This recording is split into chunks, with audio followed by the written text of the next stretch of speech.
بسم الله الرحمن الرحيم. كذبت قبلهم قوم نوح فكذبوا عبدنا وقالوا مجنون وازدجر، فدعا ربه أني مغلوب فانتصر.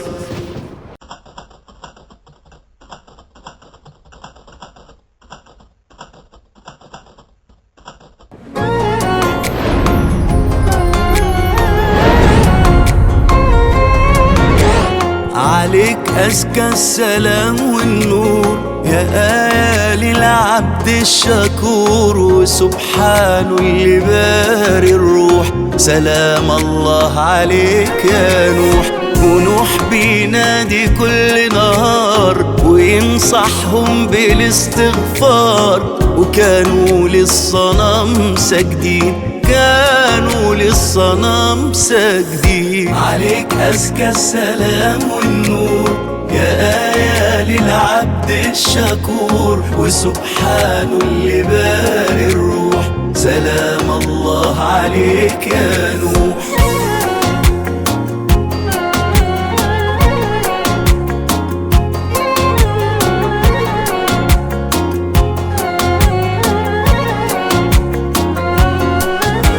سواع ويعوق أو نصرى دي ناس صالحين، محولهمش للأصنام غير الضالين. سواع ويعوق أو نصرى دي ناس صالحين، محولهمش للأصنام غير الضالين.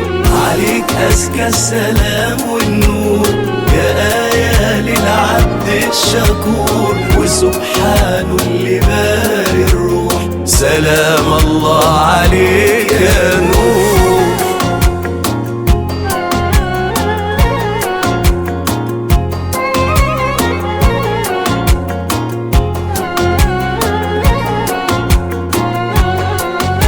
سنين بتفوت ونوح راح يبني في سفينته ويدعي للهدى والنور، فضل يدعي لرب الناس وفاضل ماء من التنور.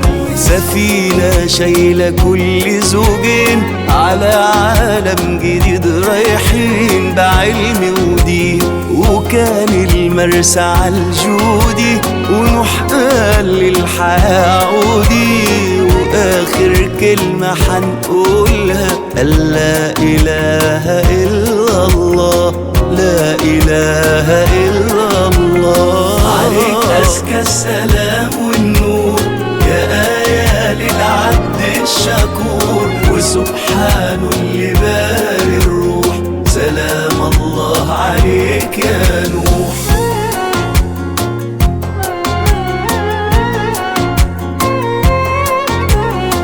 عليك أزكى السلام والنور يا آية للعبد الشكور، وسبحان اللي باري الروح. سلام الله عليك يا نور.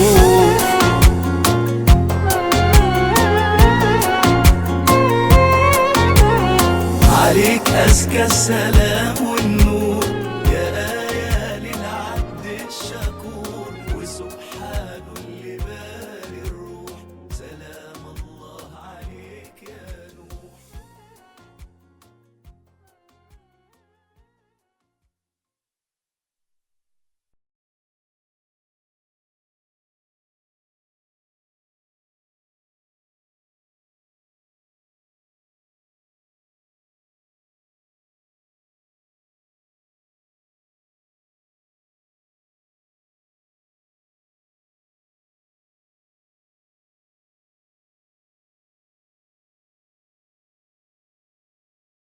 بسم الله والحمد لله والصلاة والسلام على سيدنا رسول الله وعلى آله وصحبه ومن والاه.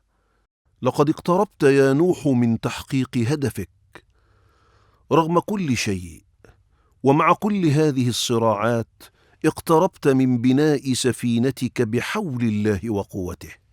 لعل هؤلاء الذين يتحدون الحق أن يعودوا إلى رشدهم قبل فوات الأوان. سنذهب كلنا في هذه الرحلة كي نعود بالأخشاب. نتمنى لكم السلامة في الذهاب والإياب يا طاغورة. إذا حدث لنا أي شيء لا تتراجع يا يافث، لا تتراجع أنت وإخوتك عن مساعدة نبي الله نوح. لا يمكن أن أترك أبي، لا يمكن. الليلة عرس هوزاء، ويا لها من ليلة صعبة عليها وعلى مهدي. لعل الله يحدث بعد ذلك أمرا. هي آمنت، وكان لابد أن تتزوج رجلا مؤمنا مثلها. أظن هذه الزيجة لن تحدث، وإن حدثت فلن تستمر. ليس أمامنا سوى الوقوف خلف نبي الله نوح. هذا هو الهدف العظيم يا طاغورة. نعم يا يافث، نعم.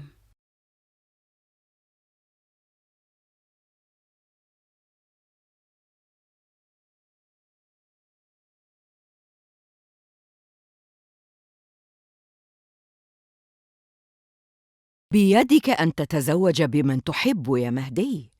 ماذا تقصدين يا أمي؟ عد إلى عبادة الآلهة حتى تستطيع أن تنال عفوها. أي آلهة هذه التي أرجو أن أنال عفوها يا أمي؟ إنها أصنام وأحجار. هوزاء حبيبتك تضيع منك، أليس كذلك؟ هوزاء حب عمرك يا ولدي. ما شاء الله كان، وما لم يشأ لم يكن. من أين جئت بهذه الكلمات؟ لعل الله يهديك يا أمي وتؤمنين به.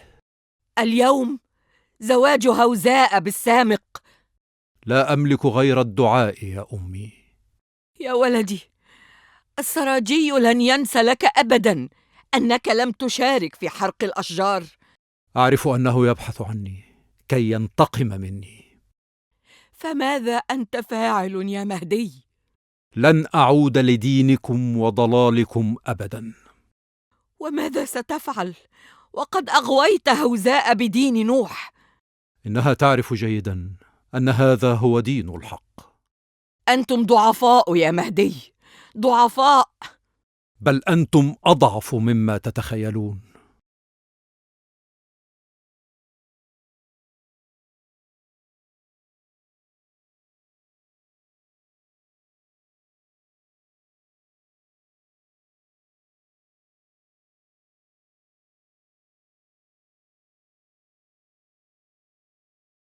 أنا أعمل كل شيء في هذه الحياة لمصلحتك يا هوزاء، فعودي، عودي يا ابنتي، عودي لدين الآباء.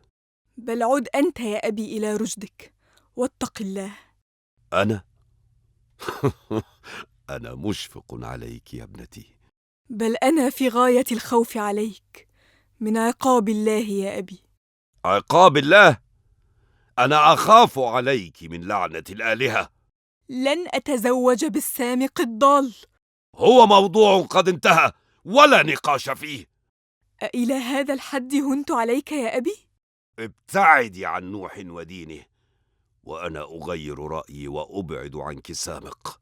لن أترك ديني ولن أتزوج بالسامق.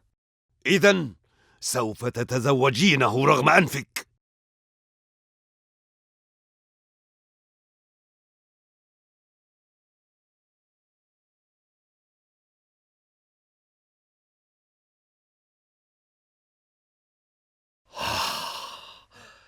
هذه ليلتي، ليلة عرسي التي انتظرتها كثيرا، وكنت أكتم حبي لسنوات عديدة. الليلة ليلتك يا سامق. طاب يومك أيها الأمير. قطار العجوز، ماذا تريد؟ هو طلب صعب، آمل أن تنفذه لي. ليس هناك شيء صعب، قل ماذا تريد؟ أريد منك أن قل يا قطار، تكلم. أريد منك أن تترك أن تترك هوزاء لمهدي ولدي. أتركها لمن؟ أريد منك أن تترك هوزاء ليتزوجها مهدي. ماذا تقول أيها العجوز المخرف؟ ولدي يحب هوزاء وهما على دين نوح، فاتركها له. لقد كبرت في العمر ولا تدري بماذا تنطق. أنا أب لولد وحيد أريده سعيدا في حياته، فاتركها له.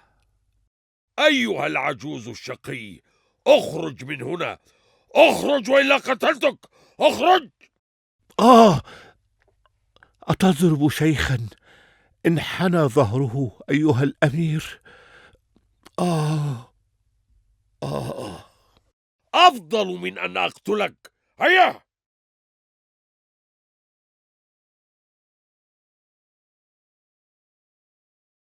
لا تحزني يا مولاتي، إنه قدرك.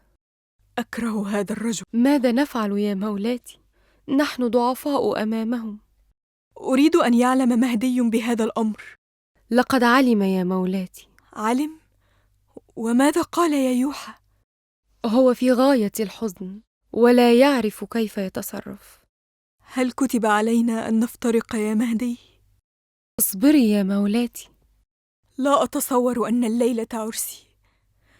أين أنت يا مهدي؟ أين أنت؟ علينا أن نستعد للنزول. الأمير في انتظارنا.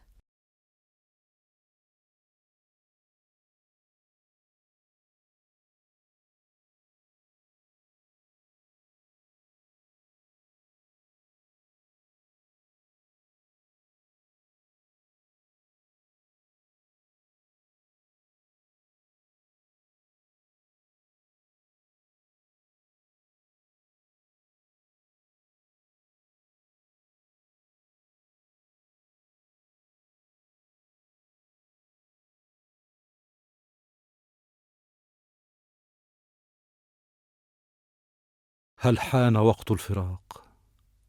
لا أملك أي شيء في هذه الحياة غير إيماني وتوحيدي. لك الله يا هوزاء، لك الله. لقد أعدت أوجينا وشائك كل شيء يا مهدي. طغورة، ماذا تقولين؟ سيقومان بمهمة كبيرة أثناء العرس. كيف؟ ومتى فكروا وخططوا واتخذوا هذا القرار؟ تدخل قصر السراجي وتقوم بعمل حريق بسيط في الحديقة. ولماذا أقوم بهذا الحريق؟ حتى ينشغل الناس عن العرس بالحريق. ووقتها ينقض شائك وأوجين لخطف هوزاء. أمامنا ساعة واحدة كي تنفذ هذه المهمة، وسأكون معك. ستكونين معي؟ كيف؟ لا تسأل عن أي شيء. هيا.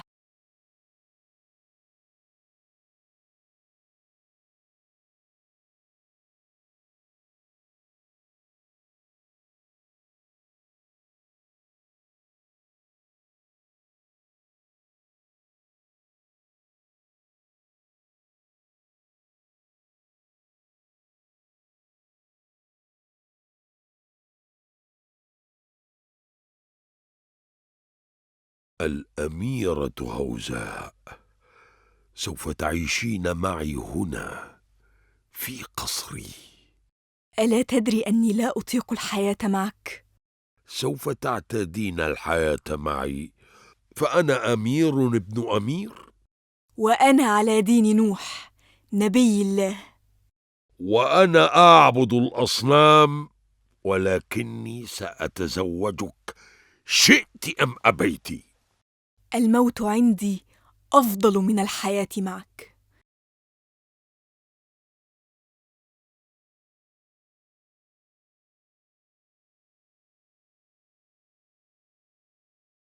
ضاع ولدي، ضاع ولدي. أنت من فعلت هذا بولدنا يا قطار. اصمتي أيتها الضالة. ماذا لو اتبع مهدي السراجي ودخل في حاشيته؟ كان سيزوجه بهوزاء. اللهم انصر نوحا على هؤلاء العصاة المغرورين. أي نصر تتوقع يا قطار؟ اذهب وابحث عن ولدك المجروح حزنا على حبيبته. ولدي معه رب العالمين، سوف ينجيه من كل هذا. رب العالمين؟ كم أنت رجل سفيه مثل نوح. ربما كنت أنت من تجهلين حقيقة الأمر. نوح سينتصر. لقد انتهى نوح للأبد يا مجنون. اذهب وابحث عن ولدك.